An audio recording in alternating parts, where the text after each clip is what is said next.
কেমন আছেন সবাই? আমি কিন্তু ভালো আছি। এই গাছটি আমার খুব পছন্দের, তাই এর সাথে একটু সখ্যতা করে নিলাম। আজকে কাঁঠালের বিচি আমি কিভাবে রান্না করব তাই আপনাদের সাথে শেয়ার করব। আজকে যেভাবে কাঁঠালের বিচি রান্না করব, এভাবে রান্না করলে আমার পরিবারের সবাই খুব মজা করে খায়। তাই আমি প্রায়ই এভাবে কাঁঠালের বিচি রান্না করি। আজকে অনেকগুলো কাঁঠালের বিচি নিয়েছি। তারপর নেব চাল কুমড়ো পাতা। একদম গাছ থেকে কচি দেখে সতেজ তাজা দেখে চাল কুমড়ো পাতাগুলো নিচ্ছি। তারপর বসে গেলাম আমি কাঁঠালের বিচিগুলো খোসা ছড়ানোর জন্য। অনেকেই কাঁঠালের বিচিকে অনেকভাবে পরিষ্কার করেন, কিন্তু আমার কাছে কাঁঠালের বিচি এভাবেই বটি দিয়ে পরিষ্কার করতেই বেশি ভালো লাগে। অনেকভাবেই পরিষ্কার করার চেষ্টা করেছি, ওইসব পদ্ধতিতে আমার কাছে ঝামেলা মনে হয়, তাই আমি এভাবেই পরিষ্কার করি।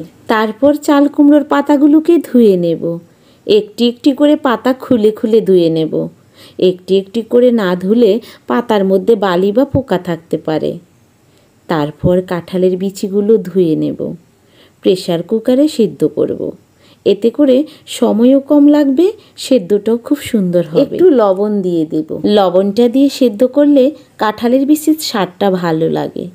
এখানে জলটা বেশি দেব না, ঠিক যতটুকু জল দিলে বিচিগুলো সেদ্ধও হবে, আবার বেশি জলও থাকবে না, ততটুকুই দেব।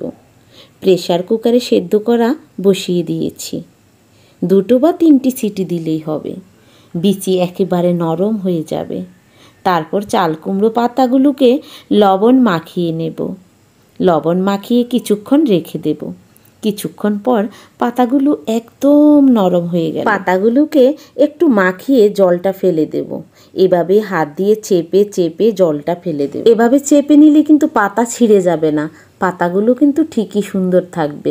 পাতা ছিঁড়ে গেলে কিন্তু বড়া ভাজতে অসুবিধা হবে, এর জন্য পাতা ছিঁড়া যাবে না। তারপর এখানে নিলাম পেঁয়াজ কুচি, কাঁচামরিচ কুচি। পেঁয়াজটা বেশি দিলে স্বাদটা বেশি পাওয়া যায়। ঝালটা আমরা ভালোই খাই, তাই মরিচটা বেশি করে নিয়েছি। বিচিগুলোকে হাত দিয়ে চটকিয়ে নিলাম।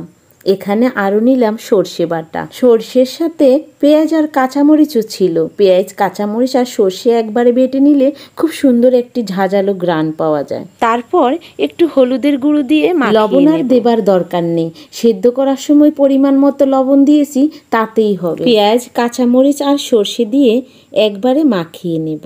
সাথে দেব অল্প একটু চিনি। চিনিটা দিলে স্বাদটা বেশি পাওয়া যায়। দিয়ে দেব সর্ষের তেল।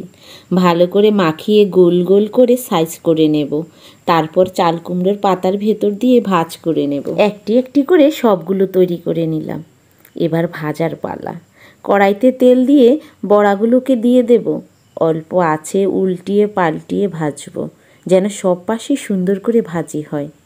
এখানে তেল বেশি দেবার দরকার নেই, অল্প তেলে অল্প আঁচে ভেজে নিলেই হবে। এভাবেই আমি অল্প আঁচে অল্প তেলে সবগুলো বড়া ভেজে নিলাম। দেখুন বড়াগুলো কতটা সুন্দর হয়েছে, যেমন হয়েছে স্বাদ তেমন দেখতে সুন্দর।